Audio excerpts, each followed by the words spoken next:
Good afternoon and welcome to another Human Results in Conversation With. This afternoon we have Managing Director from Human Results, Mr. Alasdair Hobbs. Good afternoon, Alasdair. Hi, Ben. How was National Beer Day?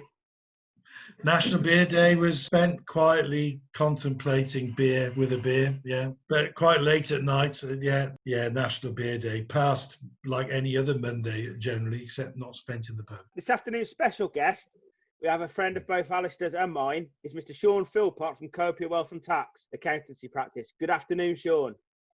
Yes, good afternoon, Ben and Alasdair. I had a dry day on National Beer Day, unfortunately. Did you? I don't drink in the week normally, but I'm saving it up for the weekend, so I'll make up for it on Friday night, Saturday night. Are you going to get treated on Father's Day then, Shaun? We'll see. The reason we're here today is because there is another government scheme. Now, it's called, I believe, Flexible Furlough Scheme. We won't think about who's decided the acronym for that, but Shaun, another complicated scheme. Tell us about the Flexible Furlough Scheme. Yeah, the Flexible Furlough Scheme is sort of following on from the original Coronavirus Job Retention Scheme, CJRS as it was effectively known. This is now being called CJRS V2, in some cases, version 2. This is a follow-on scheme. So the original scheme, which allowed people to furlough staff and get the government to pay 80% of their cost, is basically being extended from the 30th of June into now potentially up to the 31st of October. It's quite a long extension. Version 2 or FFS starts from the 1st of July. So the sort of old scheme comes to an end at the end of this month. The new scheme starts from the following month. The key message to get from it is that the reason it's called the Flexible Furlough Scheme is because it is more flexible. Under version 1 of the scheme, you had to have everyone furloughed for a minimum of 3 weeks each. That has now gone. And obviously, when they were furloughed, they couldn't work at all. Anything they could do really was training. Under the new scheme, which is a way of trying to encourage employers now to get people back to work, what I'm saying is that you can have flexibility. So you can be furloughed for some of the week and you can work for some of the week. If you have your employees working for some of the week, you have to pay them their full hourly rate. But if they're not working for all the week and they're furloughed for the rest of the time, then the government will pick up the tab, to start with all of the tab. But what's going to happen under this FFS scheme is gradually the government support is going to start to reduce, so that effectively will be an employer cost going forward. So instead of the government covering effectively all that you have to pay your employee, they gradually start to tail off. And this is effectively a way to sort of encourage employers now to start encouraging people back to work. You needed to have more flexibility built into it to do that, but equally the government is saying that on top of that, you're going to have to start accepting the fact as employers, you're going to have to be bearing some costs to that as well. That's the broad flavour of it. There's obviously a lot of rules within it. You must have furloughed your staff in the previous scheme if you're going to furlough them under the new scheme. So if you haven't furloughed someone before, in June or prior, then you can't furlough them under the new scheme. So there are a few things you've got to watch out for. I think the key message for employers is they obviously, as now there is going to be a cost coming into this, kind of time to make your mind up whether the employees that to some extent you might have kept on purely because the government's picking up the tab, whether that's going to carry on going forward. So I think there is a danger here that we're going to see an increase in redundancies going forward because suddenly the employer's got a cost, and if they're not happy that they're going to be able to get fully back to work, and I'm thinking particularly here of things like the hospitality industry, where if the social distancing continues and they can only sort of run at a fairly low capacity, they're obviously not going to need all their staff. So they may well decide at this point that they're going to need to get rid of people. It is going to encourage people back to work, but equally I think it's going to result in a lot of employers biting the bullet and looking at redundancy. We're now at the end of the beginning, aren't we? Now this is where it's all really going to start to kick in, the effects of the coronavirus and what we've been through, isn't it?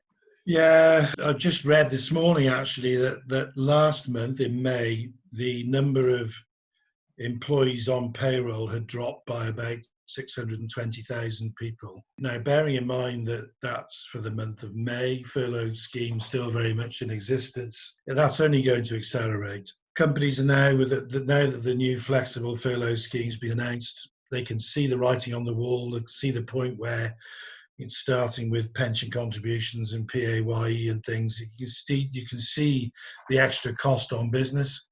And they're looking at their resourcing. The government is trying hard to provide some flexibility and to get the economy going again to their credit. And I have had chats with clients where we were looking to see if maybe there, in some cases there's been people who've been working, who's had a period of time on furlough, they can be furloughed or take holiday whilst others come out of furlough and are working, and they can start to just actually refresh the workplace and get people back in. But I think a lot of people now, I'm looking at 10% as a reasonable assessment of the kind of numbers that a lot of businesses are looking to shed. It's not just about COVID-19. They've actually, in some cases, just been able to see what their resourcing requirements have been. You know, if you've spent the last 4 months in manufacturing, still manufacturing, but with maybe 50% of your workforce on furlough, but actually there's still, what you've got there is producing 75% of your normal turnover. You know that people can work a bit harder and a bit more efficiently. So you can start to make those sort of decisions, and we're starting to do it now. With my solicitor's hat on, I'm also seeing employees coming out of the woodwork increasingly in the last fortnight with settlement agreements and conversations around redundancy. And we're seeing, I don't know your take on this, Shaun, but I'm seeing employers, not necessarily my clients, but I'm seeing employers now trying to use the furlough scheme to maximise the cover for payment of notice periods, wrapping in accrued holiday across that period, and indeed, from what I can see in some cases, the redundancy pay itself, which is not what the scheme's there for. And that's an interesting development that I'd heard anecdotally about, but I'm just starting to see myself.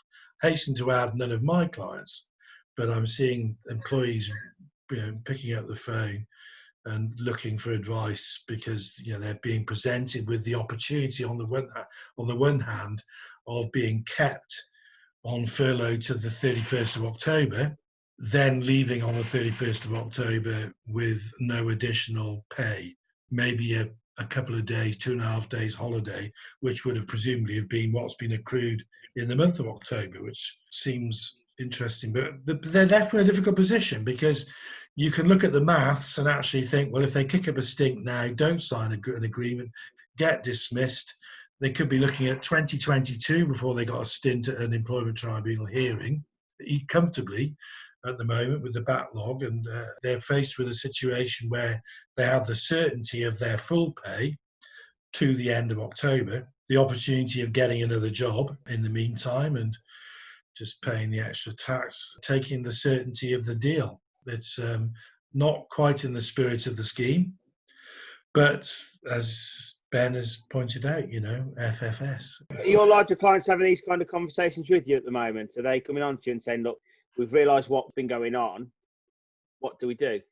To be fair, since the announcement of the FFS scheme, I've had quite a lot of calls because I think people are trying to get their heads around exactly how it's working, and I think it is beginning to make employers sort of crystallise decisions now. They've sort of almost been able to sort of hibernate their businesses up to now, really, without having to make any changes because most of the costs have been covered. But now all of a sudden that isn't going to be the situation, so they're having to really start to think long and hard about what they're doing, and inevitably, in some cases, as Alasdair said, they're realising that the workforce they've got is too big for the time being, and they're going to have to make changes because of the nature of having to consult.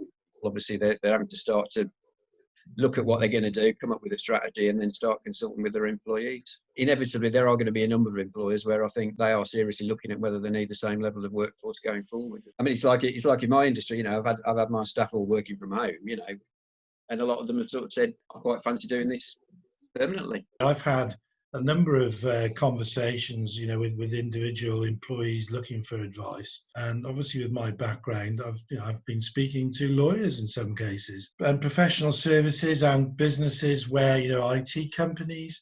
There are the service sector companies, where people charge for their time as much as anything else. Those office-based staff in manufacturing businesses as well have been able to work from home in many cases. So when an employer turns around and says, actually, you know what, I want you in work, it's not an irrational fear to say that I'm not comfortable about coming to work. I've been working now since March from home. Many people were working from home for 2, 3, 4 weeks before the furlough scheme came in, for example. So I've been working from home. You can see I've been productive. We're covering what needs doing. Yes, I've got kids with I've got childcare issues because my child is not in school. I think it takes a brave or foolhardy employer to risk claims or risks losing good staff simply because of their traditional belief that they've got to see him in the office for them to be productive. I sometimes think that that kind of water cooler conversation, social interaction in work is an important part of work. But at the moment, until September, could you really force your employee to come to work in those circumstances? You know, even if you're an accountant or a solicitor, indeed, where you could say, well, you know, you're one of the special frontline troops that are helping with the country's efforts. You know, can you, in all consciousness, say to an employee, "No, I'm not prepared to let you work from home any longer"? Sean, just coming back to yourself though on that point, I'm guessing the spreadsheets are getting complicated, aren't they? Because with certain staff in work, then with certain staff, how are you customers coping with that, Sean? Well, inevitably, a lot of them are asking us to do it. Not surprisingly, in simple terms, yeah, it is going to get more complicated because under the new scheme, you've now got to start also adding into the claims, you know, the usual hours those employees would work, how many actual hours they've done, and therefore how many hours they're furloughed. So it is going to get even more complicated than it was before. The problem with the HMRC system is unless you've got 100 employees, you can't sort of upload the information on block. So you have to literally input it employee by employee, which is a painful process, I have to say. Why they've set it up like that, I don't know, but they have. And because of that, because there's so much manual input going into their system, you know, inevitably it could lead to mistakes being made. I think that's the biggest issue. And of course, there's stuff going through the Houses of Parliament at the moment about what's going to happen if people have got their claims wrong and how HMRC are going to be recovering the money. It's going to be quite a harsh regime. You know, inevitably, if people have made mistakes, and you've just got to hope that HMRC, when they do start checking these things retrospectively, they're going to be sensible about it because A, the rules are pretty complicated, and B, people will make mistakes inevitably. It's not deliberate, it's just inevitable that people will do it. But think of all those cases where HMRC were prescriptive with genuine mistakes or alternative interpretation of the law on working time. How hard HMRC were grouping everybody together, whether they could see it was a legitimate error or whether the employer was a crook, and they both still be publicly castigated. You get into a complicated argument about care home sleepovers, sleep-in working, for example, or travel to work, or, you know, cost of travel, you know, in the sort of temp and recruitment industry, for example, and then HMRC go, well, actually, you've shortchanged those workers by a few quid, so have that, pay them, and pay us double. Go on that public list. Is it going to be like that, I wonder? They've created a pretty complicated scheme with this flexible working. There are some worked out examples available now on the government sites, which are helpful. But you know, when I first looked at the scheme itself on Sunday, I gave up and had another pint and thought I'll wait and see if anybody writes about it. You know, basically, I just pulled together all the government guides and said, help yourself. Oh yeah, you're right. It's complicated and it's easy to make mistakes, and as you say, they are determined they're going to get some of this money back. There's no two ways about it. There's a lot of people I've come across who have, let's be honest, they furloughed people that potentially they probably shouldn't have. They need to be very careful. That's all I'll say. They need to be really careful. They're not clear guidelines, are they? Catch-22, because they've tried to keep it all open, so you can use the flexible furlough system, but the guidelines are not set, and so people do then waver outside the guidelines. Yeah. Well, as Alasdair said earlier, you know, there've been 14 different versions of CJRS version 1, let alone version 2.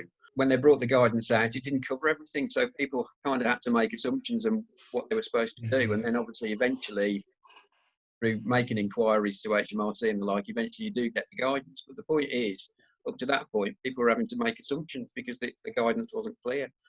So inevitably, people haven't always got these things right, and that's why I'm saying to some extent, HMRC, they need to take that into account when they're looking at these things, because inevitably there will be people who are trying to shaft the system. Let's be honest, there always are. And they're the people that need to identify and throw the book out. I've got no problem with that. But there are going to be people who will have made genuine mistakes that aren't deliberate, and they just need to, you know, okay, potentially they've got to pay that money back, fair enough if it's outside the rules, but they shouldn't be penalising them for that. I think that's just really unfair. But I just have a feeling because of the amount of debt the country's in, I've got a feeling that it will be quite a harsh regime, unfortunately. Yeah, how many resources they've got to go after people proactively remains to be seen. Do we think we're at a position now where we don't have to go through any more revisions and different versions and, you know, whatever it's going to be called next? Well, obviously, if there was a second wave in the autumn, God only knows. I mean, the furlough scheme has cost, obviously, it's cost billions, but I don't think it's anything like what the country used to bail the banks out with 10 years ago, 12 years ago. Put it into context, if it costs 100 billion, the banking industry cost us 500 billion. Can the government in all conscience not borrow again, not borrow more if come the autumn there was a second wave? But we're getting into speculation and politics, and the likes of Shaun and I will just have to continue to try and deal with the reality with what we've got. But certainly the government's intention will be to end furlough in its current form, or in the furlough, the FFS furloughing scheme. I think that will end, but maybe there'll be other resources available. Inevitably, there will be enterprise grants and different things available. I think what will happen after the end of October is I think they'll probably start to look at it very much on an industry-specific basis. So if the hospitality industry is still in a mess because of social distancing or whatever, they may decide to put a specific scheme in place for them to try and help them through that process. But I think the general scheme will just end. I don't think there's any doubt about it. As you say, unless there's a second wave, I think that will go.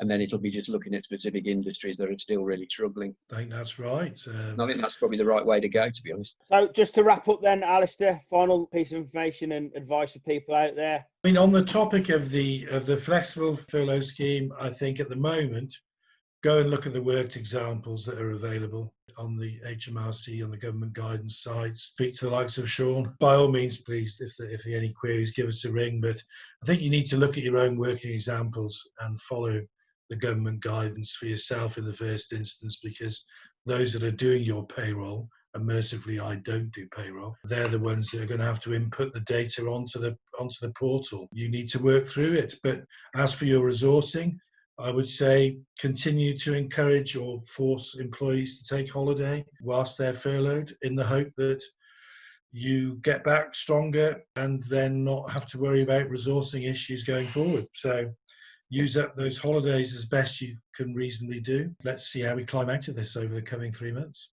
And Shaun, from a financial purpose, FFS. The key point now is as I say, for a lot of businesses now, they need to start really thinking about how they're going to get back to some air of normality, whatever that is, the new normal, whatever people keep calling it. But they have now really got to start to look long and hard at what their future workplace requirements are in terms of people. And if they are of the view that post the furlough scheme they're going to be overstaffed, then obviously they need to look at that and start the processes that they need to undertake, unfortunately. But because of the consultation periods, they need to be doing that fairly soon, I would have thought. Otherwise, they're going to run out of time. They need the likes of Alasdair to give them advice to make sure they do it properly.